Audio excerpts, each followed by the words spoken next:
राधा स्वामी जी। बाणी बाणी अज्ञात अनामी सतनाम सतपुरुष की। आज की सत्संग वीडियो का विषय है भक्ति करने के क्या फ़ायदे होते हैं और क्या भक्ति करने का कोई नुकसान भी होता है, और परमात्मा किन लोगों को मिलता है। वे कौन खोजी लोग हैं जो परमात्मा की खोज पर निकलते हैं और परमात्मा उनको मिल जाता है। तो चलिए इसी विषय के संदर्भ में आज की सत्संग वीडियो आरंभ करते हैं। गुरु प्यारी सत्कारयोग सत्संगत जी, आप सभी के भीतर बैठे परमात्मा को मेरा प्रणाम। आप सभी के चरणों में मेरा प्रणाम स्वीकार करें। विनती करना चाहता हूँ, जो भी व्यक्ति अपने मन को काबू करके काम क्रोध लोभ मोह अहंकार आदि वासनाओं को हटाकर उन पर विजय प्राप्त करके गहरे ध्यान में उतरना चाहता है, वो व्यक्ति इस वीडियो को पूरा अंत तक सुनने की कृपालता ज़रूर करें जी। हो सकता है आपका कुछ फ़ायदा हो जाए, बाकी जैसे आपकी मौज। तो अभी हम अपने मूल विषय की ओर बढ़ रहे हैं, जो है भक्ति। देखिए, भक्ति का जो सार सूत्र है वो है प्रसाद। भक्ति योग प्रसाद है, गुरु प्रसाद। ज्ञान, कर्म, योग, उन सब का सार सूत्र है प्रयास, कोशिश करते रहना। ज्ञान, कर्म, योग मनुष्य की चेष्टा पर निर्भर है। भक्ति परमात्मा के प्रसाद पर निर्भर है। स्वभावतः भक्ति अतुलनीय है। ना कर्म छू सकता है उस ऊंचाई को, ना ही ज्ञान और ना ही योग। मनुष्य का प्रयास ऊंचा भी जाए तो कितना, खुद ही सोचिए। मनुष्य करेगा भी तो कितना करेगा। मनुष्य का किया हुआ मनुष्य से क्या बड़ा हो सकता है? नहीं। मनुष्य का किया हुआ मनुष्य से बड़ा नहीं हो सकता। मनुष्य जो भी करेगा उस पर मनुष्य की छाप रहेगी ही रहेगी। मनुष्य जो भी करेगा उस पर मनुष्य की सीमा का बंधन होगा ही होगा। भक्ति मनुष्य में भरोसा नहीं करती, भक्ति परमात्मा में भरोसा करती है। एक बहुत अनूठा भक्त हुआ।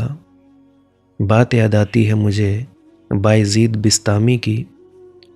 कहा है उसने, 30 साल तक निरंतर परमात्मा को खोजने के बाद एक दिन सोचा तो दिखाई पड़ा, मेरे खोजे वह मिलेगा कैसे जब तक वह ही मुझे ना खोजता हो। मेरे खोजे कैसे मिलेगा भाई, अगर वो ही मुझे ना खोजता हो तो। तब उसने खोज छोड़ दी और खोज छोड़कर ही उसे पा लिया।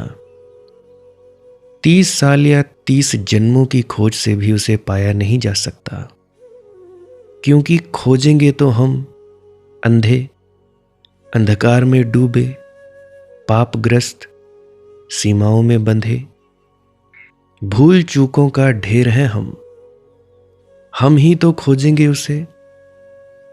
रोशनी कहाँ है हमारे पास उसे खोजने की? हमारे पास हाथ कहाँ जो उसे टटोले? कहाँ से लाएं हम वो दिल जो उसे पहचाने? खोजी एक दिन पाता है कि नहीं, मेरे खोजे तू ना मिलेगा जब तक कि तू ही मुझे ना खोजता हो। मैंने दूसरी कक्षा से यात्रा शुरू की थी। मेरी माताजी बैठा करती थी ध्यान के लिए। धीरे धीरे खोज बढ़ती गई, परंतु मेरे खोजे मिला नहीं। और मैं ये सच कहता हूँ, वही खोजता है। तो बायजीद ने क्या कहा, जब उसे पा लिया तो जाना कि यह भी मेरी भ्रांति थी कि मैं उसे खोज रहा था। सच कहूं तो वही मुझे खोज रहा था। जब तक परमात्मा ने ही तुम्हें खोजना शुरू न कर दिया हो, तुम्हारे मन में उसे खोजने की बात ही ना उठेगी। ये बात बड़ी विरोधाभासी लगेगी, लेकिन बड़ा गहन सत्य है। परमात्मा को केवल वे ही लोग खोजने निकलते हैं जिनको परमात्मा ने खोजना शुरू कर दिया होता है, जो उसके द्वारा चुन ही लिए गए हैं। वे ही केवल उसे चुनते हैं।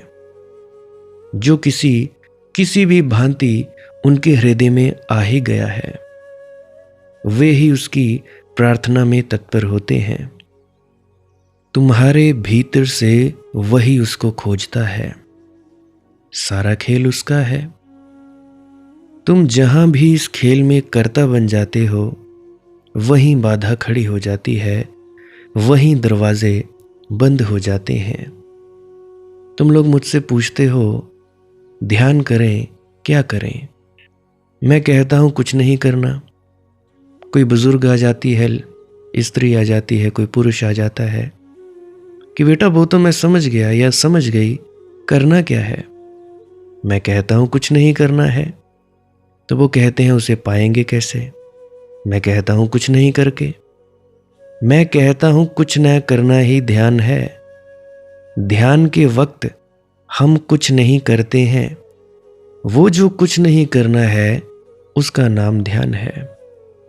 हाल ही में कुछ दिन पहले मुझसे किसी ने प्रश्न पूछा कि भाई, अगर कुछ ना करने से ध्यान को उपलब्ध होते हैं, परमात्मा से हम मिल पाते हैं, तो भिखारी तो कुछ नहीं करता, तो ये जो आलसी लोग निठल्ले बैठे रहते हैं, वो तो कुछ नहीं करते, उनको भी मिलना चाहिए। मेरा ये कहना है कि आलसी लोग, उनको नहीं मिलता, जो कुछ नहीं करते उनको मिलता है। आलसी व्यक्ति क्या सोचते रहते हैं? हरदम लेटे होते हैं, कुछ नहीं कर रहे होते हैं, परंतु उनका दिमाग चल रहा होता है। क्या भिखारी कुछ नहीं करता? भिखारी भी तो करता है ना, मांगने जाता है, भूख लगती है, रोटी लेता है, उसके दिमाग में सोच लगी रहती है कल को किससे मांगूं। तो क्या वो कुछ नहीं करता? वो भी कुछ ना कुछ करता ही रहता है। उसके दिमाग में कुछ ना कुछ चला ही रहता है। ध्यान का मतलब क्या? ध्यान का मतलब है जब भी हमें फुर्सत के लम्हे मिले, जब भी हमें खाली वक्त मिले, चाहे 1 मिनट मिले, चाहे 2 मिनट मिले, चाहे 10 मिनट मिले, चाहे मिले 1 घंटा, उस 1 घंटे में कुछ मत करो, खाली बैठे रहो। तुम बैठे हो एक कुर्सी पर, कुछ मत करो। ये नहीं कि खाली बैठे हैं चलो टीवी देख लें, खाली बैठे हैं चलो मोबाइल चला लें, रील्स स्क्रॉल कर लें, यूट्यूब पे कुछ कर लें। नहीं। और सबसे ज़्यादा अजूबे वाली बात यह है कि हमें जब हम कुछ नहीं कर रहे होते हैं, तो इससे कोई फर्क नहीं पड़ता कि तुम्हारी आंख खुली है या तुम्हारी आंख बंद है। जैसे ही तुम्हें आनंद आने लगेगा, तुम्हारी आंख सहजता से ही बंद होने लगेगी। तुमने कभी गौर किया होगा, जब भी कहीं बहुत बढ़िया गायन हो रहा होता है, तुम म्यूजिक सुनते हो। कोई म्यूजिक लवर होगा, संगीत प्रेमी, तो संगीत चला होता है, आंख खुली होती है। जब संगीत चलता है तो बहुत होंगे ऐसे, उनकी आंख अपने आप ही बंद हो जाती है। उसको क्या जोर जबरदस्ती करके बंद करना पड़ता है? नहीं करना पड़ता। तो जब उसका मजा आने लगता है संगीत का, आंख बंद हो जाती है और व्यक्ति अपने भीतर उतरकर आनंद लेने लगता है। तो जब भी तुम खाली बैठो, देखो बुजुर्गों, दादियों, दादाओं, जितने भी तुम लोग बुजुर्ग हो, तुम लोग इस असमंजस में पड़े रहते हो, अरे जाप करें या ना करें, बैठा तो नहीं जाता, ये करें या ना करें, वो करें या ना करें। मत करो, मत करो, कुछ भी मत करो। तुम खाली लेटे हो, लेटे रहो। तुम कहोगे नींद आ जाती है तो आने दो। कितनी देर सोओगे? 24 घंटे होते हैं। 8 घंटे सो लिए, 9 घंटे सो लिए, 10 घंटे सो लिए, 15 सो लिए, चलो 20 सो लिए, 4 घंटे तो फिर भी हैं। माना 23 घंटे सो लिए, 1 घंटा तो है। माना 23.5 घंटे सो लिए, आधा घंटा तो है। कहने का मेरा मतलब है, तुम खाली कमरे में बैठे हो, करना तुम लोगों ने कुछ नहीं है, बस बैठ जाओ। बिना कुछ किए बैठ जाओ, कुछ ना किए। 1 घंटे के लिए बैठे हो, कुछ मत करो। 2 घंटे के लिए बैठे हो, कुछ मत करो। तुम चाहे चौकड़ी मारकर बैठे हो, तुम चाहे टांगे सीधी करके बैठे हो, चाहे तुम लोगों ने रीढ़ की हड्डी सीधी की है, टेढ़ी की है, चाहे तुम लोग विकलांग हो क्या नहीं, कोई फर्क नहीं पड़ता। लेटे हो तो लेटे रहो, कुछ मत करो। अगर कोई व्यक्ति विकलांग है, पैरालिसिस है उसको, वो सोचता रहता है मैं ठीक कब होऊंगा, परमात्मा को कोसता रहता है, अपने दुख को ही बड़ा बड़ा बड़ा बड़ा करता रहता है। तो जो वो पैरालिसिस जिसको हुआ है, विकलांग व्यक्ति है, माना कि दुख है, परंतु वो चाहकर भी कहीं नहीं जा सकता। इंद्रियां चलती नहीं, हाथ पैर चलते नहीं, आंख से इशारा कर सकता है या जुबान हल्की सी आवाज़ें निकाल सकता है कि हाँ मुझे वो चाहिए या ये चाहिए। मेरे नाना जी ऐसे थे, पूरा शरीर जड़ हो गया था, बस मुंह से ही बोलते थे पानी ले आओ, ये ले आओ, खाना ले आओ। खाना भी कहाँ खाते थे। मैं बहुत छोटा था, शायद पहली दूसरी कक्षा में होऊंगा, तब मैंने अपने नाना जी को देखा था। वो तो कहीं जा नहीं सकता, कहीं आ नहीं सकता, तो वो व्यक्ति सीधा लेटा रहे। ये मत सोचे कि मेरे को ये दिक्कत है, मेरे को वो दिक्कत है, बस कुछ ना करे। आंख खुली रखे या बंद रखे कोई फर्क नहीं पड़ता, बंद हो ही जाएगी, अपने आप सहजता से बंद हो जाएगी। खाली बैठो, लेटो, मोबाइल मत चलाओ, टीवी मत देखने लगो। बच्चे आए तो खेल लो, बच्चे चले जाएं तो 2 मिनट कुछ मत करो। बच्चे फिर आ जाएं, फिर बच्चों के साथ खेल लो। बच्चे चले जाएं, फिर 2 मिनट अपने भीतर चले जाओ। भीतर अपने आप ही जाया जाता है। जिस प्रकार हम नींद में जाते हैं, उसी प्रकार से हम अपने अंदर जाते हैं। जो हम नींद में जाने के लिए करते हैं, ठीक वही हम ध्यान में जाने के लिए करते हैं। कई दफ़ा मैं एक ही चीज़ बताता हूँ और कई बार मुझे अफसोस होता है, दुख होता है कि मैं कितनी बार वीडियोज़ में एक ही चीज़ बताता हूँ और मैं तुमसे पूछता हूँ कितने साल हुए मुझे सुनते? 2 साल हो गए जी, 1.5 साल हो गए, 3 साल हो गए, 6 महीना हो गया। तो 6 महीना में नहीं पता लगा कि मैं कहता क्या हूँ।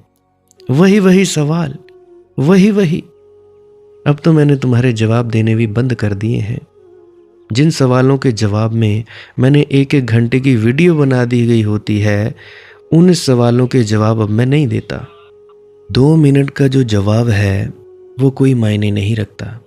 जब मैंने 1 घंटे की वीडियो बना दी तो वो मायने रखता है। 2 मिनट में मैं क्या ही बता दूंगा तुम लोगों को।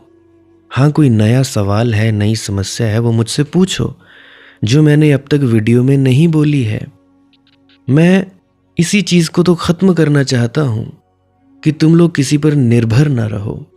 ये निर्भरता, इसको मैं ख़त्म कर देना चाहता हूँ कि आज के ज़माने में, टेक्नोलॉजी के ज़माने में तुम लोग वीडियो सुनो, हाँ बड़ी हद जान पे आ जाए, तब तुम प्रश्न पूछो, तब तुम बोलो कि हाँ मुझे ये जानना है। तो प्रश्न लिखने से पहले पुरानी वीडियोस अवश्य सुन लिया करो कि मैं कहता क्या हूँ, और ध्यान से सुना करो, झूठ मत बोला करो।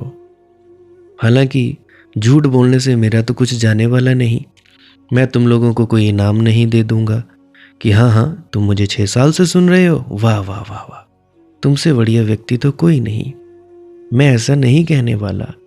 करोगे तुम अपने लिए, खाओगे तुम, पेट तुम्हारा भरेगा, पानी पियोगे तुम, प्यास तुम्हारी बुझेगी, मेरा क्या होगा? मुझे तो कोई लेना देना नहीं है। मैं बस बोलता हूँ और बोल बोल के चुप हो जाऊंगा, और क्या होगा? तो मैं बार बार कहता हूँ कि ध्यान से सुना करो मेरी बातें। तो जितने भी बुजुर्ग हैं बार बार बेटा क्या करें, बेटा क्या करें, तो बेटा तो बताता है तो आप लोग सुनते ही नहीं। मैं कहता हूँ तुम खाली बैठो। कोई आ जाता है मेरे घुटने दर्द करते हैं, कोई बात नहीं, टांगे सीधी कर लो, बेड पे लेट जाओ, बस कुछ मत करो। परंतु नहीं, हम ये सोचते हैं हाय ये क्या हो गया। हम अतीत में जाते हैं या तो भविष्य में जाते हैं और ज़्यादा आग देते रहते हैं उन विचारों को। नहीं नहीं, ये विचार क्यों आ गया? मैं तो दृष्टा हूँ, ये विचार नहीं आना चाहिए, मैं तो साक्षी हूँ। अरे बाबा, तुम लोग पहले से ही वो हो जो तुम बनना चाहने की कोशिश कर रहे हो। मत करो कोशिश, मत करो चेष्टा, तुम हो ही। अब मैं लड़के के रूप में पैदा हुआ हूं, क्या मुझे साबित करना पड़ेगा कि मैं लड़का हूं? खुद को वो भी, दूसरे को तो मानो कि करना पड़ेगा, क्या मुझे खुद को साबित करना पड़ेगा कि मैं लड़के के रूप में पैदा हुआ हूं? क्या किसी स्त्री को साबित करना पड़ेगा कि वो स्त्री के रूप में पैदा हुई है खुद को? क्या मुझे खुद को साबित करना पड़ेगा? नहीं करना पड़ेगा, मैं हूं ही, हूं तो हूं। उसी प्रकार से आप लोग साक्षी या दृष्टा हो तो हो, आप लोग आत्मा हो तो हो, बनने की कोई आवश्यकता नहीं है। तो जो हो रहा है उसको सहजता से होने दो। जैसे कभी टीवी पे खेल देखा जाता है, टीवी पे जो ड्रामा चला हुआ होता है वो देखा जाता है, तुम कष्ट करते नहीं। उसी प्रकार से खाली बैठकर कुछ मत करो, बस इस सिनेमा को देखो। तुम बार बार अपने मन से परे हटना चाहते हो कि हम अपने मन से परे हट जाएं, और कईयों ने तो इतनी भ्रांतियां फैला रखी हैं कि जिसकी सूरत अंदर चली जाती है, यानी जो शरीर से शून्य हो जाता है, जिसका शरीर शून्य हो जाता है, वो उसको तो दौरे पड़ते हैं, उसको पता नहीं क्या क्या होता है, डरा दिया जाता है। हालांकि पता करो कि उसके दिमाग में फर्क है। कभी देखा किसी संत को ऐसे दौरे पड़ते हुए? देखा कभी? नहीं देखा। कभी किसी संत को दौरे पड़ते नहीं है जैसे तुम्हें पड़ते हैं, और तुम लोग नाम ले देते हो, आहा हा, इस स्त्री की तो सूरत चढ़ गई, इस पुरुष की तो सूरत चढ़ गई, और वे भी बड़ा मजा लेते हैं। हाँ हाँ, अंदर ही अंदर, बाहर से विनम्रता, अंदर ही अंदर बड़े अहंकार से भरते हैं। हाँ हाँ, हम तो हैं खास, और सामने वाले उसको पूजते हैं, उसको श्रेष्ठ समझने लगते हैं कि ये भाई तो बड़ा आगे है, ये भाई तो बड़ी ऊंची हस्ती है, ये बहन तो बड़ी ऊंची हस्ती है। भला इससे होगा क्या? अपने दिमाग का इलाज करवाओ। दिमाग का इलाज करवाना सबसे ज़रूरी है। कोई सिर मारने से कोई ज़्यादा सूरतें नहीं ऊपर चढ़ जाती, कोई चिल्लाने से ज़्यादा सूरतें नहीं ऊपर चढ़ जाती, कोई सिर मारने से देवी देवता नहीं अंदर आ जाते। मैं हिमाचल में रहता हूँ, मैं जानता हूँ कि यहाँ का तंत्र क्या होता है, क्या नहीं होता है।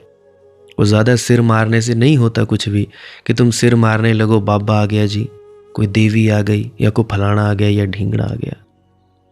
भाई अंधविश्वास से थोड़ा ऊपर उठो। ध्यान क्या है? शांत होने की कला।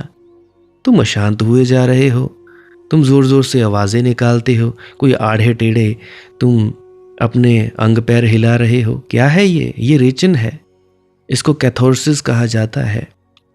पुराने ज़माने में कोप भवन हुआ करते थे, वहाँ जो रानियाँ होती थी या स्त्रियाँ होती थी या पुरुष होते थे, वहाँ पे जाके तोड़ फोड़ मचाते थे कोप भवन में।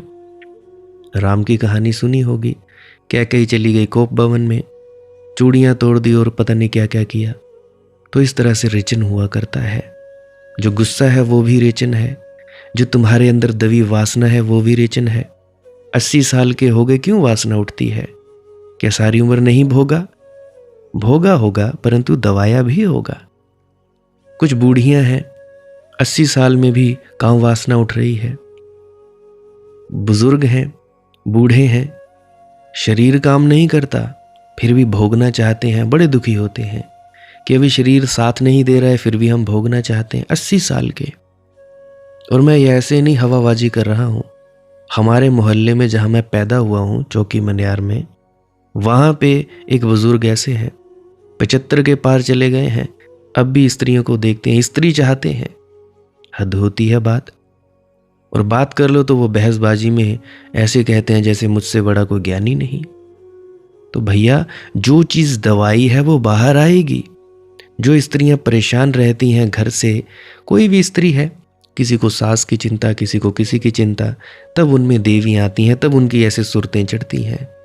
और क्या होता है, तुम जरा पूछो घर में जाकर उनके कि तुम्हारे घर का क्या हाल है। यार ना पूछो, ना भी बताए तो घर पे जाकर देख लो।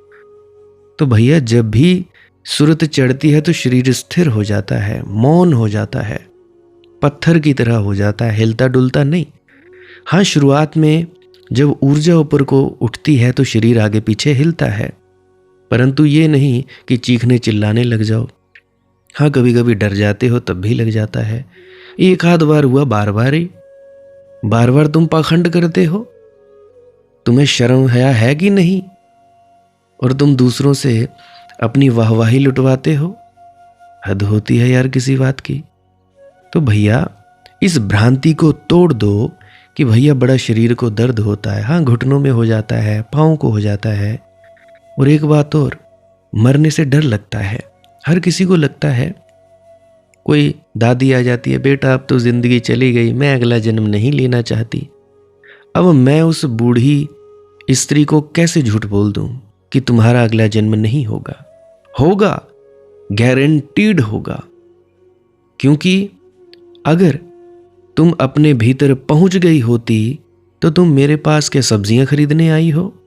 नहीं, तुम्हें कोई आनंद मिला नहीं, अभी भी तुम्हारी भटकन है। तो मैं यह लिख कर दे सकता हूं कि अगला जन्म होगा ही होगा। जीते जी मुक्ति है, मरने के बाद कोई मुक्ति नहीं होती भाई। और विचारों से मुक्ति हमें बांधा किसने है? कोई बंधन देखो, पाँव में बेड़ियां, कोई रस्सी, को किसी ने जफ्फे डाल के बांधा हो तुम लोगों को? नहीं बांधा भाई, तुमने खुद को खुद ही से बांधा है। खुद को खुद ही से बांधा है, अपने आप से बांधा है, अपने आप ही बांधा है, किसी ने नहीं बांधा है। मुक्त कौन करेगा? तुम। कौन करेगा? तुम। किससे होगे? तुम ही से मुक्त हो जाओगे। परंतु अभी नहीं, अगला जन्म होगा ही होगा। बहुत सी आती हैं सूक्ष्म शरीर, कहते हैं कि नहीं भाई तुम ठीक कहते थे।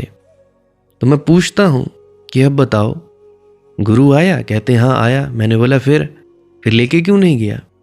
कहते वो तो अब पता लग रहा है कि वो सब हमारा भ्रम था, वहम था, हमारी बनाई गई एक कहानियां थी, हमें ये ख्याल दिया गया था। सूक्ष्म शरीर क्यों झूठ बोलेंगे भाई? काहे को? उनको क्या पड़ी है झूठ बोलने की? क्यों बोलेंगे झूठ जब शरीर ही नहीं रहा? ना उनको पैसा चाहिए, ना नाम, ना शोहरत। बस ये है सच्चाई। और तुम लोग मरे जा रहे हो कि नहीं भाई आएंगे। अरे भाई कैसे आएंगे? कैसे? अंदर एक ही जा सकता है, दो नहीं। जीते जी मुक्ति है, मरने के बाद नहीं। जो जीते जी मुक्त हो गया वो मरने के बाद भी मुक्त है। जो जीते जी मुक्त नहीं हुआ वो मरने के बाद भी मुक्त नहीं है। कैसे? जो जीते जी सचखंड में नहीं है, मरने के बाद भी कोई सचखंड में नहीं जाएगा। सीधी और साफ सपाट बात। मेरे चाहे तुम्हें बुरा लगे चाहे अच्छा लगे, सच तो सच ही होता है। और मैं देखता हूं 99% जनता बड़े भ्रम में है, बड़े धोखे में है, परेशान है, दुखी है। 25-25 सालों से बस पानी में ही मधानी फेरे हुए हैं। मक्खन कैसे निकलेगा भैया? कैसे? तुम पानी में ही अपनी जो मधानी है उसको घुमाते जाओ भाई। घुमा ही रहे हो, 25 साल बीत गए, 10-15 और है और मर जाओगे। सारी उम्र यही किया, यही तो कर रहे हो। थोड़ा अपने भीतर भी तो जाओ, या जाप ही करोगे। एक दादी हैं, उनके घर में गया, आज से कोई 1.5-2 साल पहले की बात है। मैं गया तो उनको मैं बातचीत कर रहा था, तो वो अपनी बात बता रही थी कि ऐसा है, ये भी होता है क्योंकि उनको धुन सुनती थी और उनका ऑरा बहुत ही ज़्यादा तगड़ा, इतनी ज़्यादा स्ट्रॉन्ग एनर्जी, इतनी ज़्यादा तगड़ी ऊर्जा उनके शरीर के बाहर निकल रही थी कि पूरा कमरा भर रहा था।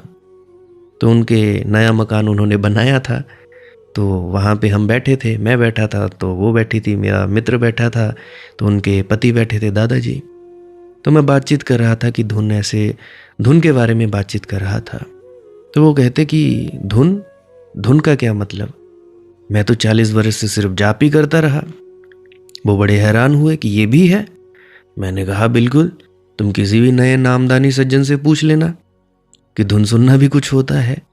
तुम स्वामी जी की वाणी पकड़ के देख लो, धुन सुनकर मन समझाई, कोट जतन से ये नहीं माने।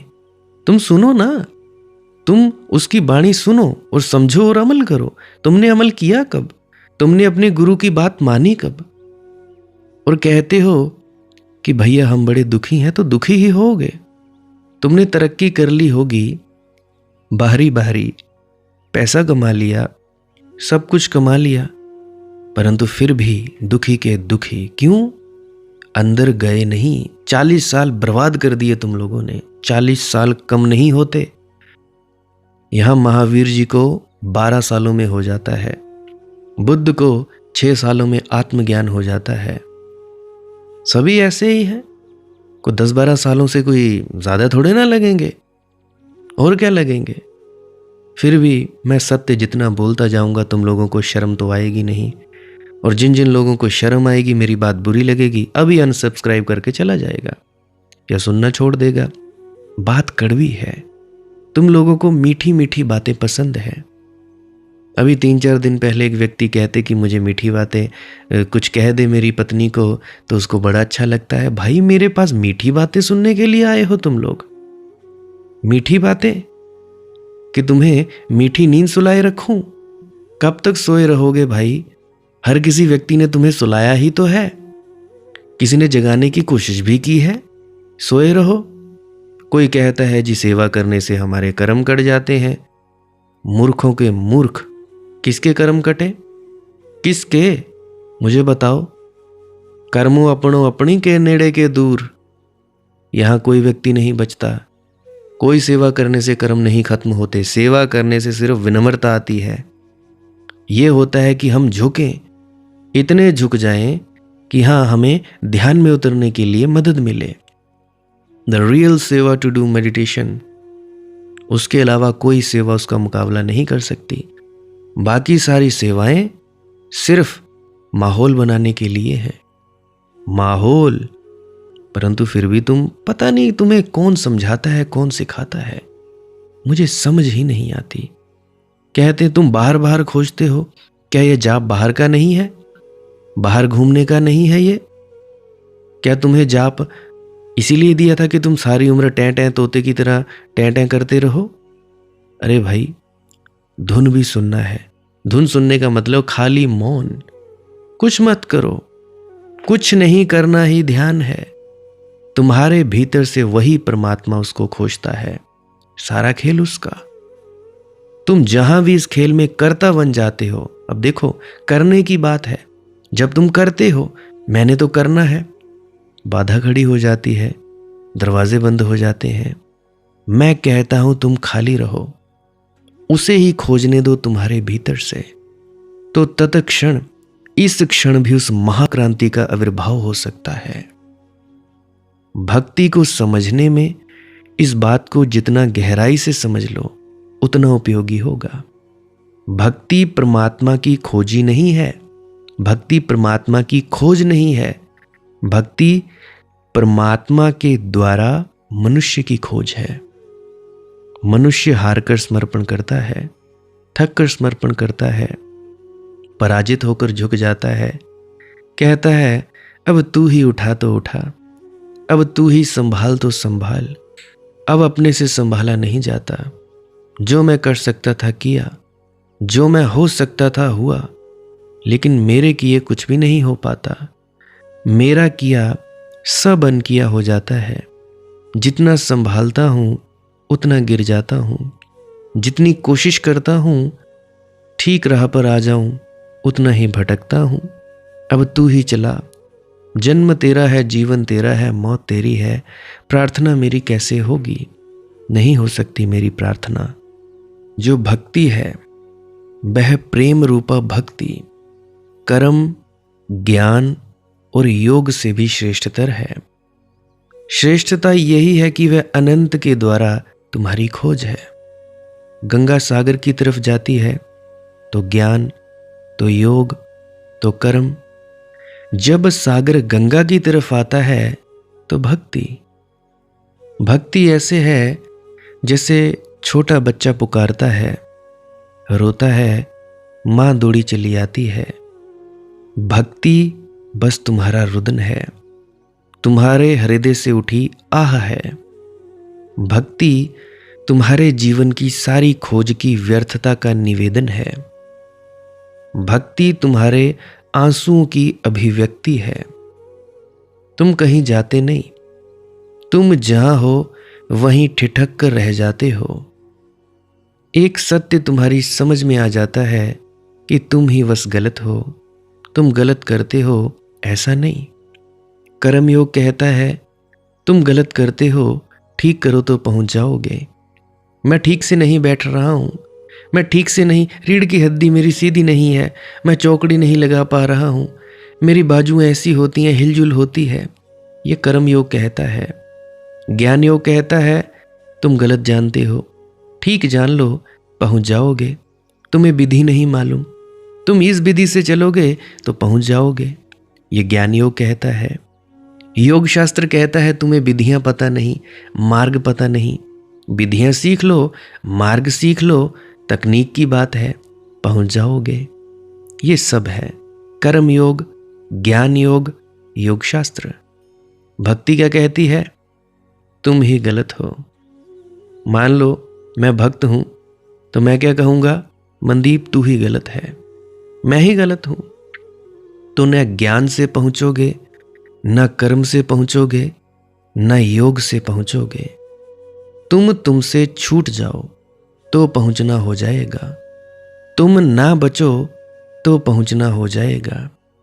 प्रयास से मिलता ही नहीं, प्रयास से मिल जाए वह भी कोई परमात्मा है, क्योंकि तुम्हारे प्रयास से जो मिलेगा वह तुम्हारे प्रयास से छोटा होगा। प्रसाद से मिलता है, प्रसाद से। तो क्या बात है? कर्म, ज्ञान और योग से भी श्रेष्ठतर है वह प्रेम रूपा भक्ति। कोई भक्ति का मुकाबला नहीं है। भक्ति कोई करने की बात नहीं है। शब्द से हमें यह भ्रम पैदा होता है, वहम होता है कि भक्ति से भी लगता है कि कुछ करना पड़ेगा। भक्ति में क्रिया है कुछ करना, जैसे योग में कुछ करना, कर्म में कुछ करना, ज्ञान में कुछ करना, भक्ति में भी कुछ करना पड़ेगा। तो यही भूल हो जाती है। भक्ति तो इस बात का अनुभव है मेरे किए कुछ होता ही नहीं, इसीलिए मैंने कहा कुछ मत करो, बैठ जाओ, कुछ मत करो। तुम्हारा कर्म है बैठना, आगे कुछ मत करो। कहोगे मेरे किए कुछ होता नहीं, बस बैठ जाओ। क्या दिक्कत है भाई? आराम करने में बड़ी तकलीफ होती है। बड़ी होती होगी क्योंकि तुम लोग कुछ ना कुछ करते ही रहते होगे, टिचक टुचक। हमने ये करना है, वो करना है, वो रह गया, ये रह गया। अरे 1 घंटा मर ही क्यों नहीं जाते? 1 घंटा सोच लो कि भाई मनदीप तू मर गया, अब जो हो देखा जाएगा 1 घंटे के बाद। मुर्दा कहीं उठता है, फैक्ट्री में आग लग गई, ये करना है, वो करना है ना, मुर्दा बस मुर्दा रहता है। 1 घंटा, 15 मिनट, 10 मिनट मुर्दा हो जाओ, कुछ मत करो। तो भाई भक्ति इस बात का अनुभव है कि मेरे किए कुछ होता ही नहीं। भक्ति तो अपने कृत्य की व्यर्थता का बोध है, पश्चाताप है। उस पश्चाताप में ही तुम गिर जाते हो, झुक जाते हो। ध्यान रखना, मैं नहीं कहता हूं कि तुम झुकते हो, झुक जाते हो। क्या करोगे? कैसे खड़े रहोगे?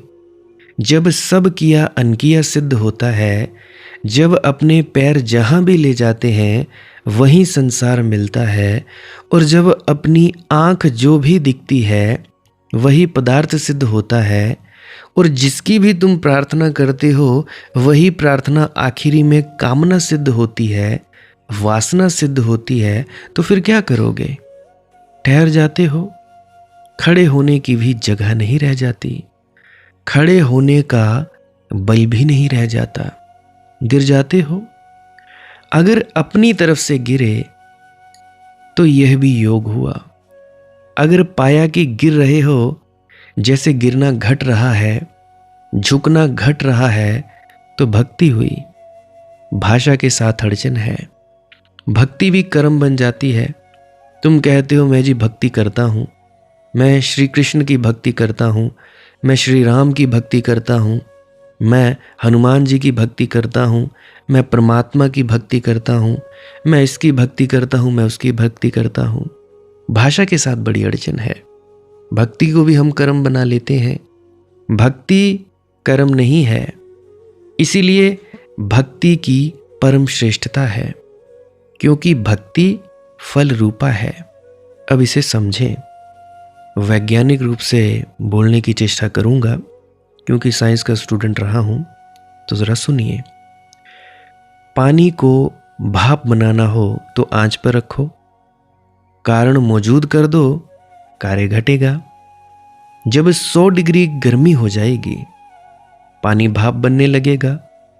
पानी ये नहीं कह सकता कि आज भाप बनने में मंशा नहीं है, मेरा कोई जी नहीं है, कि आज थोड़ी सर्दी ज़्यादा है, आज नहीं बनते, या आज मेरा मन उदास है, या कुछ और। पानी कुछ कर नहीं सकता। कारण उपस्थित हो गया तो कार्य होगा। बीज तुमने बोया, अंकुर निकलेंगे। तो ज्ञान, कर्म और योग की मान्यता यह है कि परमात्मा भी ऐसे ही मिलता है। कारण मौजूद कर दो, कार्य होकर रहेगा। योगी कहता है जी इतने नियम पालन कर लो, ये अष्टांग योग है, ये 8 अंग हैं, ये पूरे कर लो, परमात्मा को मिलना ही पड़ेगा। तुम 2.5 घंटे जाप सिमरन और तुम धुन सुनने के लिए बैठो, परमात्मा को मिलना ही पड़ेगा। जैसे 100 डिग्री पर पानी गर्म होता है, ऐसे अष्टांग योग पूरा होने पर परमात्मा मिलता है। कर्म योगी कहता है इतने इतने पुण्य कर लो, महाव्रत हैं इनका पालन कर लो, अहिंसा, अचौर्य, अस्तेय, अपरिग्रह, सत्य, इनका पालन कर लो। अगर पालन पूरा हो गया तो परमात्मा वैसे ही आ जाएगा, जैसे बीज बोया, पानी डाला, धूप रोशनी दी, अंकुर निकल आया। तो परमात्मा फल है और तुम्हारा कृत्य ज्ञान, कर्म, योग बीज है। तुम जो करते हो वह कारण है और परमात्मा कार्य है। भक्त ऐसा नहीं देखते। भक्त कहते हैं तुम कुछ भी करो, कुछ भी, परमात्मा परम स्वतंत्रता है। ध्यान देना, अभी मैं भक्ति की बात कर रहा हूं तो मैं भक्ति की ही श्रेष्ठता दिखा रहा हूं। उलझ मत जाना। मैं अलग अलग विषयों पर बात करता हूं, अलग अलग चैप्टर्स पे बात करता हूं। तो एक चैप्टर को दूसरे चैप्टर में घसोड़ना नहीं है कि एक पाठ को पाठ नंबर 1 और पाठ नंबर 2 अलग अलग है। तो ऐसा नहीं कि पाठ नंबर 1 को दूसरे पाठ में तुम मिक्स करने लग जाओ, घुसेड़ने लग जाओ। बार बार कह रहा हूं, ध्यान देना। अभी मैं कुछ दिनों से भक्ति की बात कर रहा हूं। कुछ दिनों मुझे पुरानी वीडियोस भी डालनी पड़ जाती हैं, क्योंकि जी नहीं करता बोलने का, तो उसके लिए माफ़ी चाहूँगा। परंतु कुछ दिनों से मैं भक्ति की बातें कर रहा हूँ, और ये मैं नारद जी के सूत्रों पे बोल रहा हूँ। ये नारद जी के ही सूत्र हैं। नारद जी को तुम लोगों ने देखा होगा, कोई जैसे टीवी में दिखाते हैं, नारद जी बहुत बड़े भक्त थे। ये उन्हीं की बातें हैं, एक एक लाइन को जो मैं इतनी खोल कर बताने की चेष्टा कर रहा हूँ। तो आगे बढ़ते हैं। मैं कहाँ था? हाँ, मैं कह रहा था कि भक्त नहीं देखते कि हम कुछ करेंगे तो परमात्मा मिलेगा। भक्त कहते हैं तुम कुछ भी करो, परमात्मा परम स्वतंत्रता है। तुम्हारे कृत्य से बंधा हुआ नहीं है, तुम्हारे अष्टांग योग के पूरे हो जाने से नहीं आ जाएगा। और अगर तुमने अष्टांग योग पर ही भरोसा किया तो तुम अकड़े बैठे रह जाओगे, परमात्मा से कोई संबंध ना हो पाएगा। परमात्मा कार्य कारण जगत का हिस्सा नहीं है। अब देखिए, मैंने अभी थोड़ी देर पहले आपको बोला कि पाठ एक को पाठ दूसरे में नहीं मिक्स करना। अब ऐसे ही एक बुजुर्ग का प्रश्न आ गया कि मनदीप, पहले तुमने कहा कि जाप छोड़ दो, तुमने कहा कि तुम सांस्क्रिया करो, तुमने कहा ये करो। अरे भाई, अगर मैं किसी खास व्यक्ति को बोलता हूं कि तुम ये करो, तो वो शिक्षा तुम्हारे लिए है, औरों के लिए नहीं। परंतु जब मैं सार्वजनिक रूप से बोलता हूं, तब मुझे हर पहलू पर बोलना पड़ेगा। मुझे जाप पर भी बोलना पड़ेगा, धुन सुनने पर भी बोलना पड़ेगा, भजन के आसन के बारे में भी बोलना पड़ेगा, श्वास क्रिया के बारे में भी बोलना पड़ेगा, या विज्ञान भैरव तंत्र के 112 सूत्र हैं उनके बारे में भी बोलना पड़ेगा। मैं सब किसी बारे में बोलूँगा। हर किसी के बारे में बोलना मेरा फर्ज है और मेरी मजबूरी भी, क्योंकि हर कोई व्यक्ति अपने अपने रास्ते से जाएगा। किसी को कुछ पसंद है, किसी को कुछ पसंद है, तो आपको जो पसंद है वो ले लो। तो अगर आपने किसी एक व्यक्ति ने मुझसे सीधी सलाह ली कि बेटा मैं क्या करूं, तो मैं उनको वही बताता हूं जो उनके लिए ठीक होता है, उनकी स्थिति अनुसार। देखो, जो ये ज्ञान की बात है ना, जो सामने वाले को इशारा देने की बात है, मार्गदर्शन देने की बात है, हर व्यक्ति के लिए अलग अलग होती है, हर व्यक्ति के लिए। अब तुम में से अगर 100 व्यक्ति मेरे पास बैठ जाए, तुम में से एक व्यक्ति बोलेगा कि मैं ये हूं, तो मैं उसको अलग उपदेश दूंगा। मैं बोलूंगा बाकी सब गलत, मैं बाकियों को गलत ठहरा दूंगा। दूसरा व्यक्ति उठेगा, वो कहेगा कि मैं ये करता हूं, तो मैं उसको बोलूंगा कि तू ये इसको और ज्यादा खोल दूंगा कि तू ये कर। बाकी सबको मैं उसके लिए झूठ ठहरा दूंगा। क्योंकि कोई व्यक्ति साइकिल से जाना चाहता है, कोई गाड़ी से जाना चाहता है, कोई हवाई जहाज से जाना चाहता है, कोई रेलगाड़ी से जाना चाहता है, कोई पैदल जाना चाहता है, कोई घोड़े पर जाना चाहता है। अब मैं किसी की स्वतंत्रता को क्यों रोकूं? हर व्यक्ति जो पर्सनली निजी रूप से मुझसे प्रश्न पूछता है, उसको मैं वही बोलता हूं जो उसके लिए उस स्थिति के अनुसार ठीक होगा। स्त्री है तो स्त्री को अलग उपदेश। वही स्त्री एक ही घर में रहती है, उसका पति है, तो एक घर में रहते हैं। पुरुष है, स्थितियां एक हैं, परंतु मैं पुरुष को अलग उपदेश दूंगा, स्त्री को अलग, पुरुष को अलग।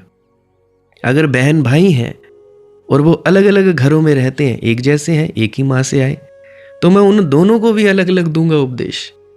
ये भी सोच लो, मैं हर किसी व्यक्ति को अलग उपदेश दूंगा उस व्यक्ति की स्थिति के अनुसार, जो उस पर ठीक बैठती हो, ऐसे ही नहीं हवा में। क्योंकि डॉक्टर दवाई व्यक्ति की बीमारी देखकर देता है। किसी को खांसी है, किसी को जुकाम है, किसी को पेट दर्द है, किसी की आंख दुखती है, किसी के पाँव में हड्डी टूटी है, तो डॉक्टर सभी को एक जैसी दवाई थोड़े ना दे देता है कि सभी को एक ही दवाई चलाए जाए। बुखार की पैरासीटामोल ही बेचता जाए, या कोई इंजेक्शन लगाता जाए ट्रेमाडोल के, और कुछ देता जाए, एनेस्थीसिया ही देता जाए। ऐसे नहीं चलता भाई। डॉक्टर या वैद्य हर किसी व्यक्ति को अलग अलग उपदेश देता है, अलग अलग दवाई देता है। उसी तरह से मेरा काम है। आप सबकी स्थिति अलग, आप सबका स्वभाव अलग, आप सब जगह जगह पे रहते हैं वो अलग। कोई हिंदुस्तान में है, कोई अमेरिका में है, कोई ऑस्ट्रेलिया में है, कोई कैलिफोर्निया में बैठा है, कोई नेपाल में बैठा है, कोई पाकिस्तान में बैठा है। तो ये आप लोग सब अलग अलग हो, अलग अलग जगह पे बैठे हैं, अलग अलग भाषा, अलग अलग संस्कृति, अलग अलग चीज़ें। अभी कोई था जो कहता था कि जी हम शराब पीते हैं और ये भांग वगैरह भी पीते हैं। तो मैंने कहा भाई तुम शराब छोड़ दो, शराब से नीचे गिरोगे। मैंने उसको नहीं कहा कि तुम भांग छोड़ो, क्योंकि एक आध नशा तो रहना चाहिए। एक आध रहा, अब थोड़े दिनों के बाद वो भी छूट जाएगा, क्योंकि जो प्रक्रिया उसको बताई गई है अगर वो करता रहा व्यक्ति तो वो भी छूट जाएगा। सीधी सी बात है। कोई शराबी है, वो कहता है मुझसे शराब छूटती नहीं। मैं कहता हूं तुम ये करो, छूट जाएगी। मैं नहीं कहता कि शराब छोड़ दो, मैं कहता हूं तुम ये करो साथ में, बाकी देखा जाएगा। कोई कहता है जी मैं नामदानी सज्जन हूं, मैं जर्दा लगाता हूं, खैनी तंबाकू लगाता हूं। मुझे क्या लेना देना तुम्हारे खैनी से, तुम्हारे बीड़ी पीने से, तुम्हारे सिगरेट पीने से, तुम्हारे शराब पीने से। मुझे कोई आपत्ति नहीं है, कोई दिक्कत नहीं है। तुम मुझे समस्या बोलो, मैं तुम्हें समाधान दूंगा। वही तो बात हुई ना। अगर तुम मुझे कोई समस्या लेकर आओ, मैं कहूँ ना ना ना ये तो छोड़ना पड़ेगा, और मैं उसका समाधान ना दूं तो कैसे छूटेगी। कोई बोले मैं शराब पीता हूँ जी, नामदान लिया है, मैं मांस भी खाता हूँ, मैं ये करता हूँ। अब उसको मैं बोलूँ ना ना ना तूने बड़ा पाप किया, वो व्यक्ति क्या करेगा, मुझसे बात नहीं करेगा और छुप छुप कर शराब भी पिएगा, मांस भी खाएगा और वैश्यावृत्ति में भी जाएगा। बिल्कुल होगा ऐसा। परंतु अगर मैं उसे कहूं कि भाई देख, शराब हानिकारक भी होती है, नीचे गिरते हैं इससे, थोड़ा भार बढ़ जाता है, मांसाहार करने से डर लगने लगता है, ये जो अंदर जिगरा होता है वो नहीं आता, जो साहस होता है वो नहीं आता, तो उसको बोलूँगा कि भाई इसके ये नुकसान है। अब वो बोलेगा भाई आदत तो है, छोड़ूं कैसे। फिर मैं बोलता हूँ कि ये चीज़ें करो, तुम सांस क्रिया योग करो, मैं कुछ उसको चीज़ें बताऊँगा कि ये करो, कुछ उसकी पत्नी को समझाऊँगा कि तुम खाना बनाते समय ये करो। मतलब पूरा जो परिवार का मुद्दा होगा उसको लेकर चलने की कोशिश करूँगा। अब कुछ पति हैं उनकी पत्नियां मूर्ख हैं, कुछ पत्नियां हैं उनके पति मूर्ख हैं, कईयों के बच्चे मूर्ख हैं, कोई करे तो करे क्या। अब कई हैं बच्चे उनके माँ बाप मूर्ख हैं, कई माँ बाप हैं उनके बच्चे मूर्ख हैं, जैसे कि मैं मूर्ख पैदा हो गया। तो हर किसी की समस्या अलग, अलहदी, एक जैसी नहीं। तो तुम कैसे सोच सकते हो कि सभी पर एक जैसा ही उपदेश चल जाएगा, नहीं चलता। हर किसी पर अलग अलग उपदेश काम करेगा।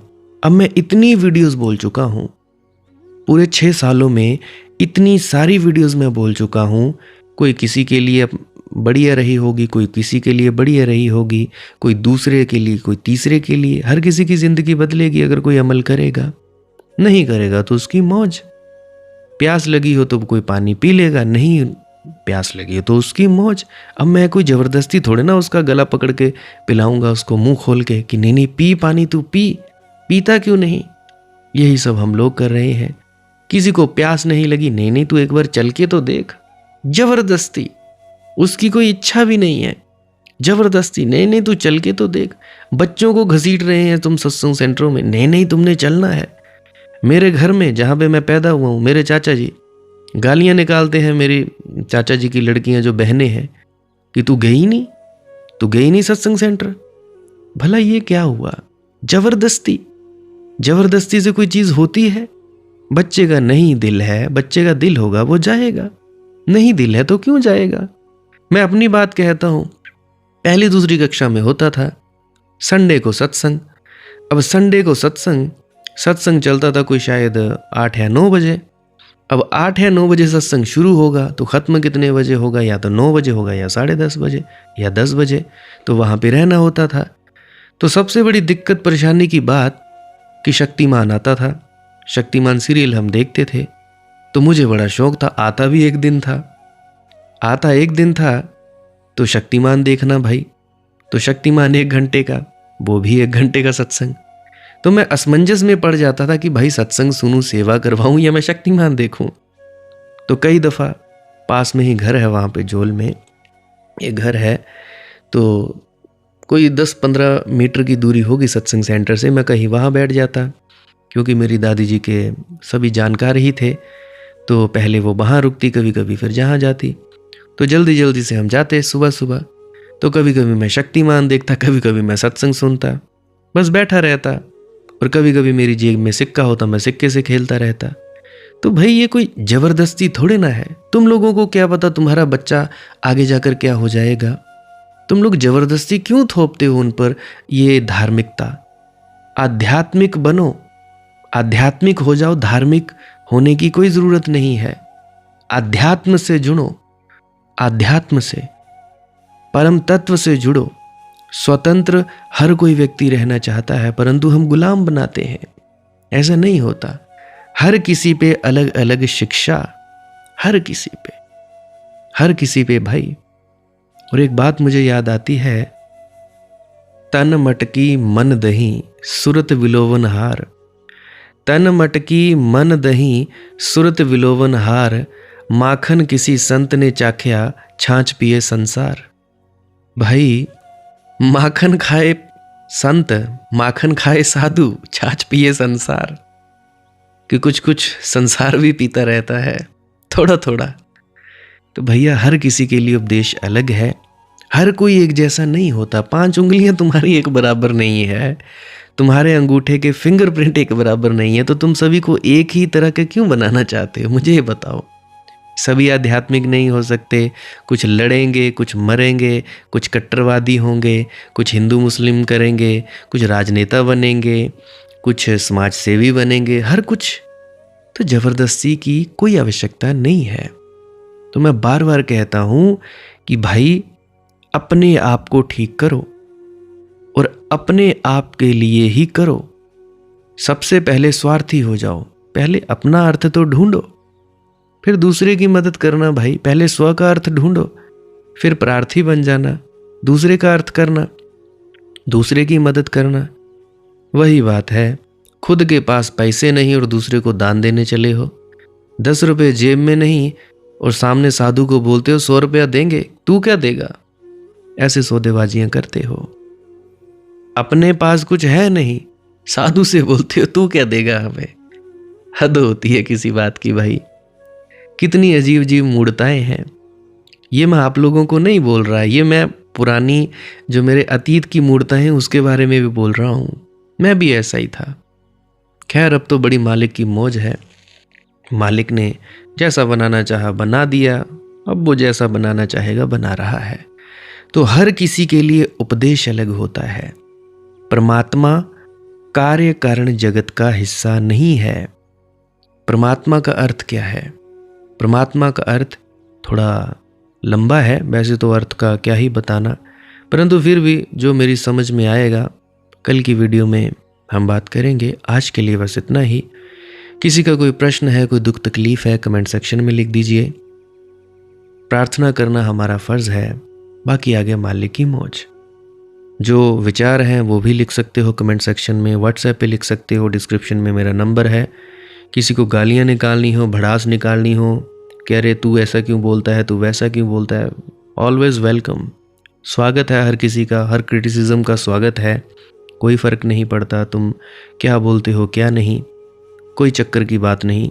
आ जाओ, सब अपने हैं, सब मालिक के। एक नूर ते सब जग उपजा, कौन भले को मंदे। सब्सक्राइब करना हो तो कर लीजिए अगर कोई नया व्यक्ति है, ताकि नई नई वीडियोज़ आप लोगों को मिलती रहे। शेयर करना हो तो कर सकते हो किसी दुखी तकलीफ़ को, नहीं तो जैसी मालिक की मौज। लाइक कर सकते हैं इस वीडियो को, हाइप कर सकते हैं ताकि और ज़्यादा लोगों तक ये वीडियो पहुँचे यूट्यूब के द्वारा। ये भी एक सहायक है, आप ऐसा कर सकते हो। बाकी जैसी आपकी मौज, जैसा आपको ठीक लगे कर सकते हो। और बुज़ुर्ग अगर उनसे नहीं होता है तो वो छोड़ दें, कोई बात नहीं। आप आनंदित रहिए, मस्त मौला रहिए। भजन सिमरन क्या है, श्वास क्रिया क्या है, उसके बारे में जानना चाहते हो तो अभी मैं वो क्लिप लगाए देने वाला हूँ, उस क्लिप को भी आप सुनकर जा सकते हो। बहुत बहुत धन्यवाद आपका मुझे सुनने के लिए। तो अभी वो क्लिप सुनिए। भजन सिमरन क्या है? भजन और सिमरन 2 अंग है। सिमरन है कुछ शब्दों का जाप करना जो आपको आपके सद्गुरु द्वारा बताए जाते हैं। कोई भी जाप हो सकता है, कोई भी शब्द हो सकते हैं। करना क्या है? किसी कमरे में बैठ जाइए, या रात को बैठ सकते हैं, सुबह बैठ सकते हैं, या जब भी आपको फुर्सत के लम्हे मिले बैठ सकते हैं। तो जब बैठें तो शरीर को बिना हिलाए डुलाए बैठना है। जो बैठ नहीं सकता तो वो लेट जाए, जो चौकड़ी नहीं मार सकता वो टांगे सीधी कर ले। कोशिश ये रहनी चाहिए कि ज़्यादा से ज़्यादा वक्त शरीर को बिना हिलाए डुलाए बैठा जाए। उसके बाद अपने शब्दों का जाप शुरू कर दे। आंख बंद रखें, आंखों पर ज़्यादा जोर नहीं लगाना है, कोई कष्ट नहीं देना है, नहीं तो सर में दर्द होगा और फिर आप लोगों को परेशानी हो सकती है। तो आपने क्या करना है? चुपचाप शांत होकर बैठे रहना है, शब्दों का जाप शुरू कर देना है। जितनी देर भी आप करना चाहो, आधा घंटा, पौना घंटा, 10 मिनट, 15 मिनट, या जितनी भी आपको आपके सद्गुरु द्वारा दिया गया निर्देश है, जितना निर्देश है उसका पालन कीजिए। और उसके बाद दूसरा स्टेप करना बड़ा ही ज़्यादा ज़रूरी है। वो क्या है? वो उसी अवस्था में बैठे रहें या आसन भी बदल सकते हैं। ये जो शब्दों का जाप होता है ये एकाग्रता के लिए होता है, ताकि मन की एकाग्रता आ जाए। और जब मन की एकाग्रता आ जाए फिर दूसरा कदम क्या है? धुन सुनने के लिए बैठना। चुपचाप बैठे रहें, आंख बंद है, शब्दों का जाप बंद कर देना है। और अगर कोई भी आपके गुरु महाराज है, उनको आप स्मरण कर रहे थे, याद कर रहे थे, आंखों के सामने शक्ल ला रहे थे, तो उसको लाना बंद कर दीजिए। शब्द धुन सुन रही है तो सुनते रहिए, आंख बंद करके अंधेरे में ही टिके रहें।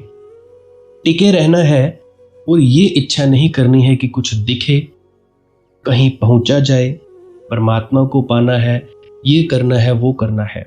याद रखें, ना कुछ समझना है, ना कुछ देखना है। ऐसे ही अज्ञानी होकर इसी अंधेरे में पड़े रहें। इसी अंधेरे में पड़े रहना है बस। उसके बाद जो होगा सो होगा।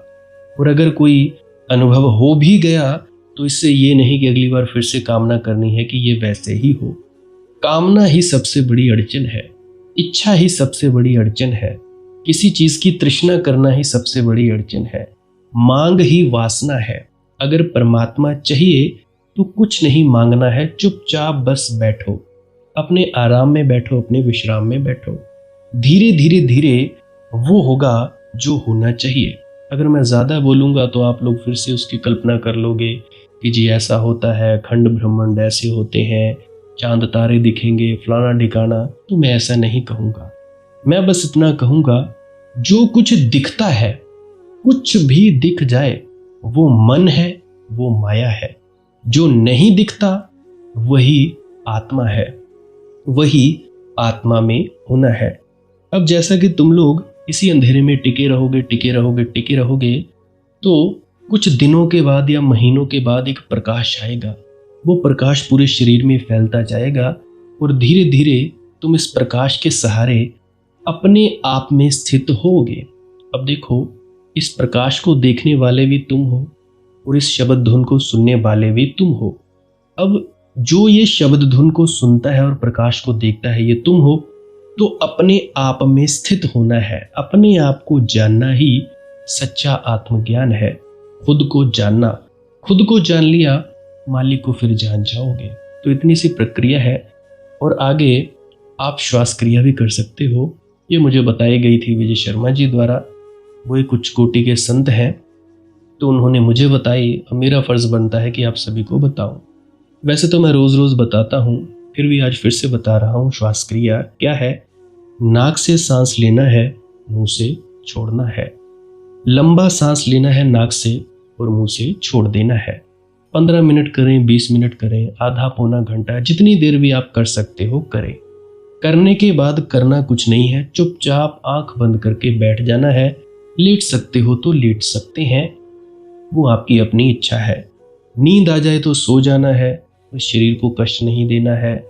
अगर सर घूमे घूमने देना है, अगर आपका शरीर कांपे तो कांपने देना है। उसकी आपने दिक्कत, परेशानी और चिंता नहीं लेनी है, ये सब होता ही है। और मरने से डर लगे तब भी नहीं डरना है, ये होता ही है। क्या कहा मैंने? 15 से 20 मिनट कर सकते हैं, उसके बाद चुपचाप बैठें और अपने भीतर अपने आप उतर जाओगे। ठीक है जी।